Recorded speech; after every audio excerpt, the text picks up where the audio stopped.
नमस्कार. तू ही रे माझा मितवा ह्या सिरियलच्या आजच्या भागात आपल्याला असं पाहायला मिळणार आहे. चोरीच्या आरोपाखाली वल्लवी पोलिसांच्या ताब्यामध्ये. आता अर्णवच्या बाबांना देव करत असते आणि सगळ्यांसमोर ईश्वरी हात जोडून सांगत असते की प्लीज यांना तुम्ही अशा चुकीच्या आरोपाखाली जेलमध्ये टाकू नका. आणि हे बाबा आहे म्हणजेच अर्णवचे वडील आहे, हे असं करणं शक्यच नाही. त्यामुळे आपल्या घरातला मामला आपणच निस्तारायचा असं बाहेर पोलिसांना बोलवून या गोष्टीचा इश्यू नको करायला असं तिचं म्हणणं असतं. पण तिचं म्हणणं कोणीही ऐकत नाही. आता पोलिसांच्या स्वाधीन करण्याखेरीज रमाकांतकडे काहीच पर्याय नसतो. स्वतःला तो स्वाधीन करू पाहत असतो. त्याच वेळेला ईश्वरी सगळ्यांना नको म्हणत असते की ऐका माझं ऐका, पण कोणीही काही तिचं ऐकायला तयार नाही. अंजली तर म्हणते माझ्या वडिलांवरती माझा विश्वासच नाही, कारण त्यांना कधी आमची काळजीच नव्हती. याच्या आधी पण आम्हाला ते सोडून तर गेलेच होते ना, कशावर ना ते खरं बोलत आहे. तरी ते ईश्वरी आता आजीला म्हणू लागते की आजी प्लीज तुम्ही तरी सांगा, पोलिसांच्या ताब्यात बाबांना देऊ नका. मला नाही वाटत त्यांनी असं काही केलं असेल. असं म्हटल्यानंतर अंजली म्हणू लागते म्हणजे तुला म्हणायचं काय. तरी ती आता म्हणते की ताई प्लीज, बाबांनी चोरी वगैरे केली नाही हे मी 24 तासाच्या आत सिद्ध करेल. आणि राहिला विषय त्यांच्या जुन्या गोष्टीचा ना, तरी अंजली म्हणते हो तुझ्या आईचं आणि माझ्या बाबांचं. तर ती म्हणते तिथेच तुमची जीभ थांबवा. तुम्ही जे बोलताय ते आत्ताच्या आत्ता बंद करा बोलणं. त्यांनी काहीही केलेलं नाही. मी सगळ्यांसमोर 24 तासात हे खोटं आहे आणि ते चांगले आहे हे सिद्ध करेल. माझी आई आणि माझे बाबा निर्दोष असल्याचे सगळे पुरावे तुम्हाला मी 24 तासात दाखवेलच. आता आजी पोलिसांसमोर हात जोडून म्हणू लागते माझी सून तर काय ऐकायला तयार नाही, पण इन्स्पेक्टर साहेब आमच्या सगळ्या वस्तू जागच्या जागी आहेत, त्याच्यामुळे तुम्ही इथून गेलात तरी चालेल, आम्ही आमची केस मागे घेतोय. तर हे सगळं ऐकल्यानंतर इन्स्पेक्टर तिकडनं निघून जातात. सगळेजण आता अंजली सकट सगळे ईश्वरीवरती तुटून पडतात. वल्लवी तर काय काय बोलू लागते आणि अंजली ही तिच्या सुरात सूर मिळवू लागते आणि ती म्हणते 24 तास फक्त तुझ्याकडे आहे. ह्या सगळ्या वेळामध्ये तू सिद्ध कर की हा रमाकांत जो आहे तो निर्दोष आहे आणि तुझ्या आई आणि यांच्यात काही नाही, हे नातं नाही, हे सिद्ध जर तू करू शकली तरच मी तुला मानेल. तर ईश्वरी म्हणते हो मी सिद्ध करेलच. आता दरवेळेला तुम्ही माझ्या आईवरती आणि यांच्यावरती आरोप लावत्या, मला काही हे सहन होत नाही. ते दोघं निर्दोष आहे हे सिद्ध होणार म्हणजे होणारच. असं बोलून ती बाहेर निघून जाते. कोणीही तिला साथ देत नसतं, त्याच्यामुळे ती खचलेली असते आणि स्वतःलाच आता ती दुखावलेली मनस्थिती स्वतःला समजवत असतानाच काय योगायोग असावा की सुप्रियाने कॉल करावा काय चालले खबर बातमी विचारण्यासाठी. पण पाहते तर काय व्हिडिओ कॉलवरती तिला दिसतं तिची मुलगी रडते. तर ती विचारू लागते बाळा तू का रडत आहे, तुझा चेहरा पाहून कळते काय झालं आहे का. तर ती म्हणते आई आमच्याकडे आज अशी घटना घडल्या. त्या सगळ्या घटनाक्रम ऐकल्यानंतर ती म्हणू लागते बाळा तू का सगळ्यांसमोर बोलली की 24 तासात तू निर्दोष आहे हे सिद्ध करणार आम्हाला. अगं आम्ही इतके दिवसापासून शोध करतो तरी आमच्या हाती काही लागलं नाही. इथे ईश्वरी म्हणू लागते की दरवेळेला तुझ्यावरती आणि बाबांवरती काही ना काही आरोप लावतोय. तुम्ही दोघंही निर्दोष आहात हे माहिती असतानाही समोरच्यांचं बोलणं ऐकून मला फार कंटाळा आला आहे. मला आता कोणाचं काही म्हणणं ऐकावंसं होईना, म्हणून मी बोलले की 24 तासात मी सिद्ध करेल.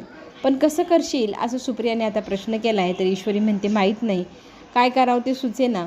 तरी ते ईश्वरीला सुप्रिया म्हणते मी तिथे येऊन घरच्यांशी बोलले असते, त्याने तुमच्या बाबांशी भेटून पण बोलले असते, पण बोलणार तर बोलणार काय हाही प्रश्न आहे ना. आणि आम्हाला दोघांना अडकवणारी ती बाई तिथं अजून सापडलेली पण नाही. तरी ती ईश्वरी म्हणू लागते की आपल्याला काही करून त्या बाईला शोधावंच लागेल. मी 24 तासात तुम्हाला निर्दोष आहे सिद्ध करेल. आता ती निघाली सकाळी सकाळी तिच्या मिशनवरती. त्याच्यात आता तिला कोणी साथ देईल का नाही हे माहीत नसतानाच समोरून अर्णव येतो. अर्णव तिच्या समोर उभा राहून देवाला आरती करतो, प्रसाद देतो ईश्वरीला, स्वतःच्या हाताने तो भरवतो.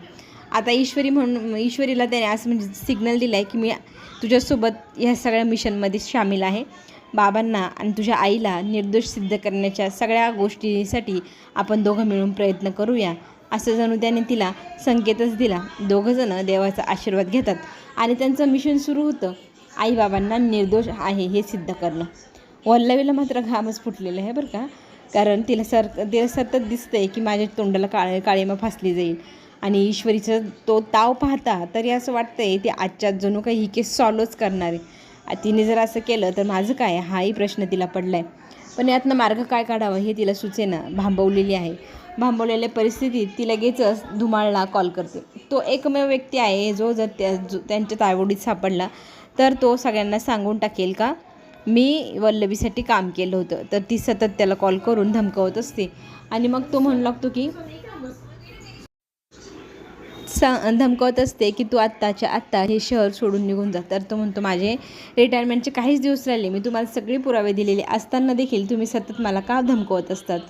तर ती म्हणू लागते की मला माहीत नाही, जर तुम्हाला तुमची रिटायरमेंट योग्य पद्धतीने पास करायची असेल, तुम्हाला त्याच्यात काही स्वतःवरती आरोप लावून घ्यायचे नसेल, तर मी सांगते तसं तुम्ही करायचं आणि इथून कायमचं गायब व्हायचं. आता तो घाबरल्यामुळे तो तिथून गायब झालेला आहे. इथे ईश्वरी आणि अर्णव त्या दैनिक पत्रकाराच्या ऑफिसच्या बाहेर जातात. तिथे गेल्यानंतर आता अर्णव म्हणतो ईश्वरीला 2च मिनटं थांब आणि बाहेर गाडीतनं उतरतो.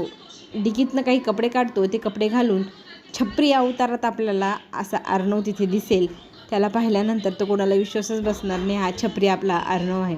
ईश्वरी विचार करत असते की काय करते एवढे वेळ पाठीमागे गाडीच्या, जाऊन पाहावं का काय, म्हणून ती गाडीतनं उतरते आणि पाठीमागे जाऊन पाहू लागते.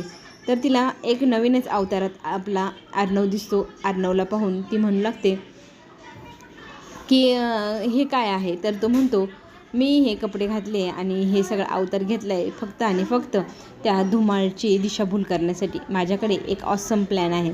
प्लॅन काय आहे तर तो ईश्वरीला समजावून सांगतो आणि मग पुढच्या प्लॅनला तो कामाला लागलेला असतो. अर्णव पोहोचतो ऑफिसमध्ये धुमाळच्या आणि तिथे जाऊन तो एकदम छपरी अवतारात त्याचं ते बोलणं, त्याचं ते वागणं पाहून असं कोणाला वाटणारच नाही की हा चांगला घरचा आहे. त्याचं ते वागणं पाहून सगळेजण घाबरतात. एकदम मोठा छपरी, एकदम मोठा असा डॉन असल्यासारखं तो वावरू लागतो आणि ऑफिसमध्ये जाऊन धुमाळ कुठे आहे असं रुबाबात विचारू लागतो. जर तो मिळाला नाही तर इथे सगळी तोडफोड होईल अशी धमकी देऊ लागतो. आता का कुणास ठाऊक वल्लवीला फार चिंता, ईश्वरी कुठे गेली. तर ती कॉल करून विचारू लागते ईश्वरीला तू कुठे आहेस. तर ती म्हणू लागते म्हणजे काय मामी, तुम्हाला काय म्हणायचे. तर मुद्दामच वल्लरी म्हणू लागते अगं मी विचारत होते तू कुठे आहे, कारण अंजलीने तुला 24 तास दिले, त्यातले 12 तास तर निघून पण गेले, थोडाच वेळ शिल्लक आहे तुझ्याकडे, तू कसं सिद्ध करशील ते विचारण्यासाठी तुला कॉल केला. तर इथे ईश्वरीला डाऊट येतो मामी काय विचारताय. ती काहीच सांगत नाही, मी माझ्या कामासाठी बाहेर आले असं म्हणून कॉल कट करून टाकते. आता वल्लवी म्हणते की काय करावं ही नक्कीच ना पोचली असेल धुमाळपर्यंत. तर धुमाळाची चौकशी करण्यासाठी आता वल्लवी प्रयत्न करते.